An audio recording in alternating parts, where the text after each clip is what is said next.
Hello दोस्तों, कैसे हो? पिछले जन्म का कर्ज। एक नगर में एक पंडित जी रहा करते थे। वे अपना जीवन यापन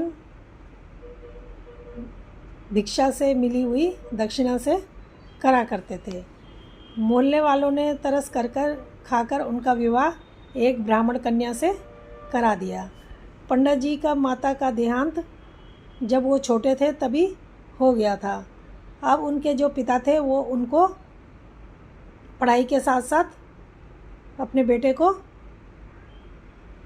पंडिताई की शिक्षा भी घर पे दिया करते थे।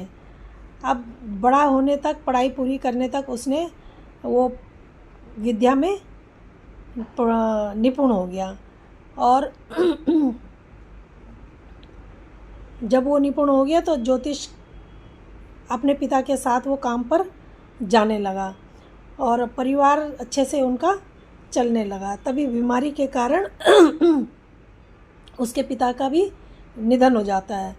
अब दुर्गेश जो होता है पूरी तरह से टूट जाता है। कुछ दिन तो वो घर पे ही रहता है और कुछ काम भी नहीं करता।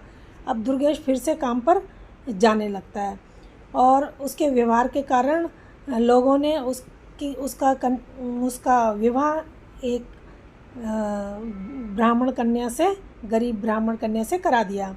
अब दुर्गेश खुश था, उसको घर का काम नहीं करना पड़ रहा था, उसको खाना नहीं बनाना पड़ रहा था, उसे बना बनाया खाना और धुले कपड़े मिल रहे थे। अब दुर्गेश के एक दिन एक बच्चा पैदा होता है। जब उसका बच्चा पैदा होता है तो वो पंडिताई में माहिर था। वह अंदर जाता है, बच्चे को उठाता है, एक कपड़े पे लपेटता है और गंगा जी पर जाता है और डुबकी लगाता है उस बच्चे को लेके एक डुबकी, और उसके कान में कुछ मंत्र बोलता है और बच्चे से पूछता है कि मैंने तुम्हारा कर्जा देना है या तुमने मेरा कर्जा देना है। तो वो लड़का बोलता है कि मैंने तुम्हारे 50 रुपये देने हैं। तो वो कहता है ठीक है, मैंने तुम्हें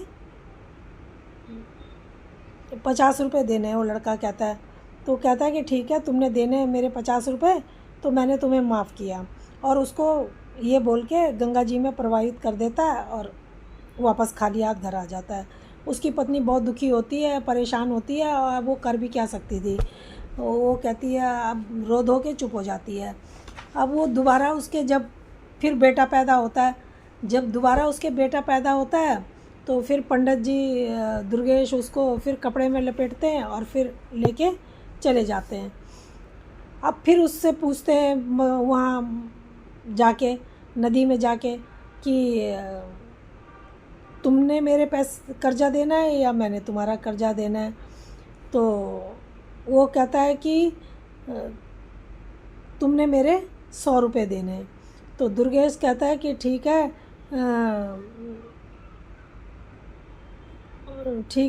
मैंने तुम्हारे 100 रुपये देने हैं तो मैं तुम्हें 100 रुपये देता हूँ। और उसको 100 रुपये पकड़ाता है और उसको गंगा जी में प्रवाहित कर देता है। दोबारा खाली हाथ घर आ जाता है। उसकी पत्नी फिर बड़ा निराश होती है, वो उसको फिर कहानी सुनाता है वही। अब फिर तीसरी बार फिर उनके पुत्र पैदा होता है, फिर वो वही करता। तब जब पुत्र पैदा होने को होता है तो उसकी पत्नी को देखने के लिए उनके पड़ोस से एक बुढ़िया आती है। वो बुढ़िया माई को सारी बात बता देती है और रोने लगती है। बुढ़िया माई कहती है ठीक है, मैं ये बात राजा को बताती हूँ, राजा ही फैसला करेंगे। अब जैसे ही बच्चा होने को होता है वो बुढ़िया माई को बुला लेती है और बोलती है राजा को जाके बता दो, राजा हमारी मदद करेंगे कह रहे थे। अब राजा जैसे ही सुनते हैं अपना भेष बदल के फटाफट वहाँ पर पहुँच जाते हैं, उसके घर के आगे घूमने लगते हैं। अब जैसे ही बच्चे की किलकारियों की आवाज़ आती है, दुर्गेश अंदर जाता है और बच्चे को फिर पकड़ता है और उठा के फिर गंगा जी की तरफ चल पड़ता है। अब वो राजा भी उसके पीछे पीछे कुछ दूरी बना के चलने लगता है। अब वो दुर्गेश फिर बच्चे को नदी में ले जाता है, डुबकी लगाता है और फिर उसके कान में मंत्र बोलता है और फिर पूछता है कि तुमने मेरा कर्जा देना है कि मैंने तुम्हारा कर्जा देना है। वो बच्चा कहता है कि मैंने 50,000 देने थे तुम्हारे, तो मैं ना दे सका, और मेरे बच्चों ने भी तुम्हारा कर्जा नहीं उतारा। तो कहता है कि ठीक है।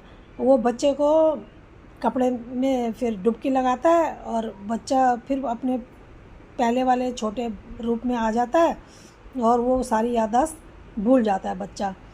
अब बच्चे को फिर दोबारा से डुबकी लगा के वो बाहर आता है और फिर जब जाने को होता है तो राजा उसके पास आ जाता है और दुर्गेश से पूछता है कि तुमने पहले 2 बच्चों को तो नदी में प्रवाहित कर दिया, अब इस बच्चे को लेकर तुम कैसे वापस घर जा रहे हो,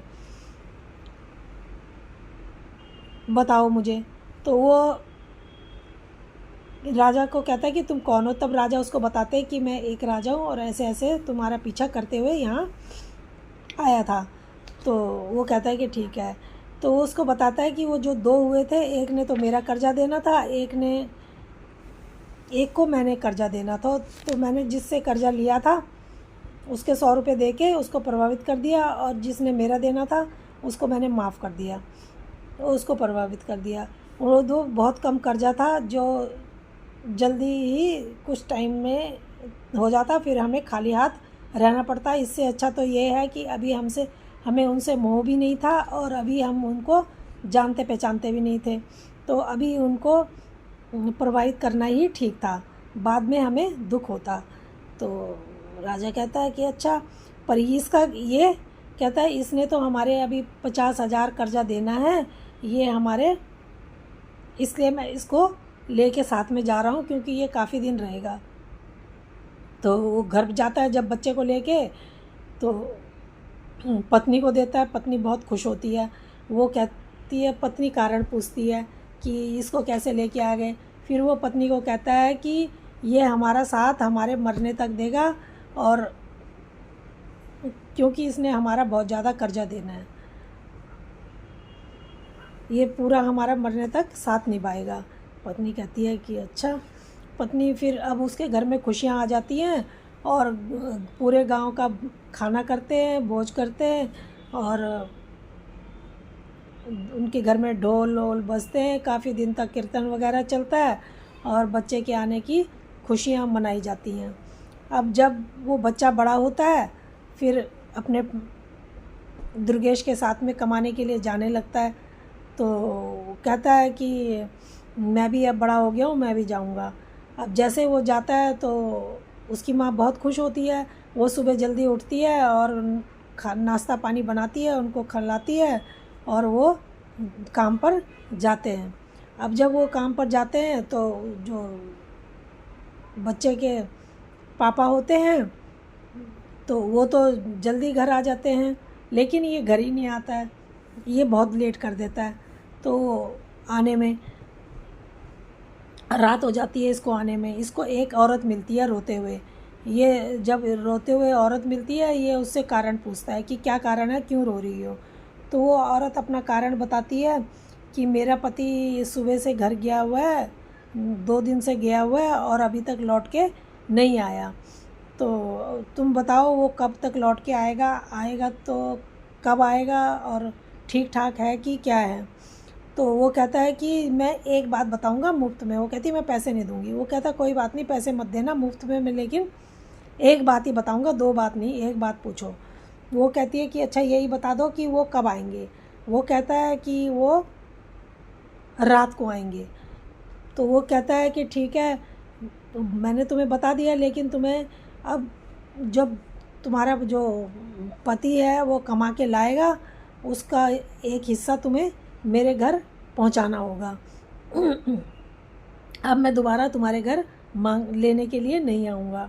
वो कहती है ठीक है, जैसे ही मेरे पति आएंगे पहले मैं तुम्हारे घर ही उनको भेजूँगी, वो तुम्हारा हिस्सा दे के उसके बाद ही मैं उनको घर के अंदर घुसने दूँगी। अब वो जैसे ही आते हैं उसके पति, वो कुंडी जो है दरवाज़ा नहीं खोलती है और कहती है कि पहले तुम पंडित जी के घर जाओ और उनको वहाँ पे उनका एक हिस्सा दे के आओ, जो कुछ भी लाए हो उसका एक हिस्सा दे के आओ, मैंने ये वचन दे रखा है। तो वो ऐसे ही करता है, सीधा उनके घर जाता है। रात को दरवाज़ा खटखटाता है तो दुर्गेश की पत्नी खोलती है। जब दरवाज़ा खोलती है वो बताते हैं कि तुम्हारे जो बेटे हैं वो ऐसे ऐसे आए थे और ऐसा बोल के गए हैं और मेरी पत्नी ने मुझे इसलिए तुम्हारे पास भेजा है कि उनका हिस्सा पहले दे के आओ, उसके बाद ही घर में आने दूँगी। तो वो कहती है ठीक है। वो एक जो थाली होती है उसमें सोना चांदी हीरे मोती जो भी होता है वो लाया हुआ, उसका एक हिस्सा थाली में रखता है और उनको दे देता है। उस जो दुर्गेश की पत्नी होती है वो थाली को ढक के एक साइड रख देती है और सो जाती है। जब सुबह उठती है तो वो दुर्गेश को बताती है कि रात को ऐसे ऐसे कोई एक आदमी आया था और वो ऐसे देख के हमें सोना चांदी हीरे मोती एक थाली में रखे हैं, वो दे के गया है। तो वो समझ जाता है कि अब तो इस लड़के ने हमारा कर्ज अदा कर दिया। तो वो कहता है अपनी औरत को कि देखो पहले कि तुम्हारा बेटा रात को सोया था वो ठीक भी है। तो वो जाती है, कहती है ऐसे क्यों बोल रहे हो, कहता देखो तो सही। वो जाती है तो देखती है उसका बेटा मरा पड़ा था। अब वो रोने रोने पीटने लगती है। वो कहता है कि इसने हमारा जो कर्जा देना था उसने ये चुकता कर दिया और चला गया। तो दोस्तों आपको ये कहानी कैसी लगी? अगर अच्छी लगी हो तो प्लीज़ लाइक और सब्सक्राइब ज़रूर कर देना। धन्यवाद।